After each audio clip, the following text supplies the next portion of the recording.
I'm going to show you some cases that we've done here, cases of balloon angioplasty and stenting in our acute myocardial infarction patients here at the Ohio State University. This EKG is showing you someone with an inferior ST segment elevation myocardial infarction. You see in leads 2-3 AVF, we have profound ST elevation. And this was a patient having severe chest discomfort that made it to the hospital in a timely manner. You'll see here the coronary angiogram. The right coronary artery should be shaped like a big capital C. And you'll see here that we're injecting X-ray dye and it's stopping, if you will, in the middle of that capital C. That is where the artery is completely occluded.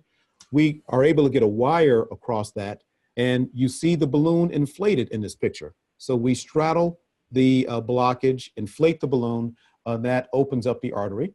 You'll see here that that artery is open, but clearly we're not finished.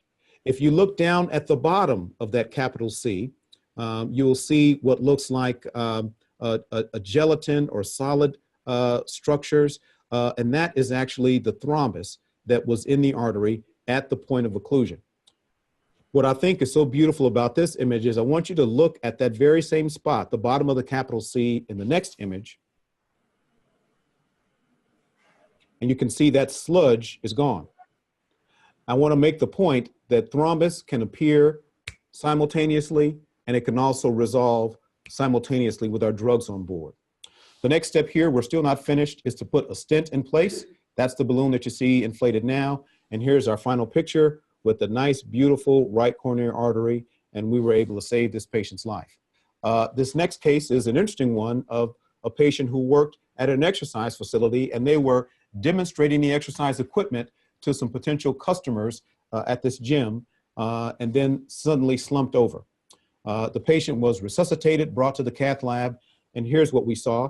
Here we're looking at the LAD, the left anterior descending coronary artery. Look at that loop again, and you can see right in the middle a very severe 99% blockage with very slow blood flow beyond the blockage going to the LAD. We're able to get a wire across that.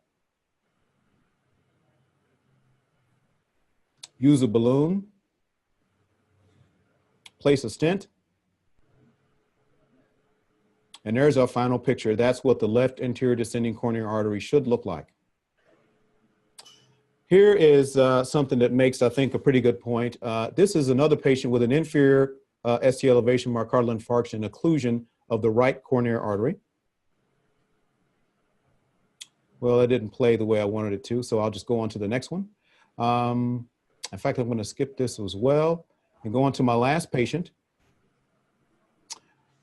This EKG, I'm sorry, doesn't show up very well, but it's showing somebody with marked ST elevation in the anterolateral leads, V2, V3, V4. This patient was at home having significant chest discomfort, thought it was indigestion, and stayed at home actually for many hours. And as we often see, especially here in the United States, the wife of the patient saved his life. I can't tell you how many times we will have a man, a married man, who has chest discomfort, who ignores it, and the wife just will not let him rest until he allows her to call 911, and the ambulance brought him in, and it turns out he was having a heart attack. I'm going to show you here what we've got.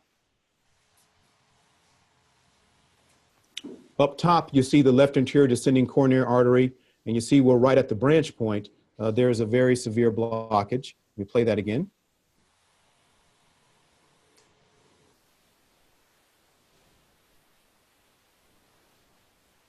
So this patient was having a severe anterior myocardial infarction. We got a wire across, and I'll show you our final result.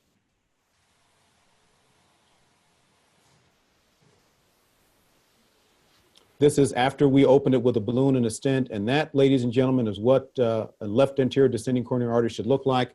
We saved this patient's life, and I want to show you the absolute benefit of doing this through the wrist. 5 minutes after this patient thought he was dying, we thought he was dying, this is the patient.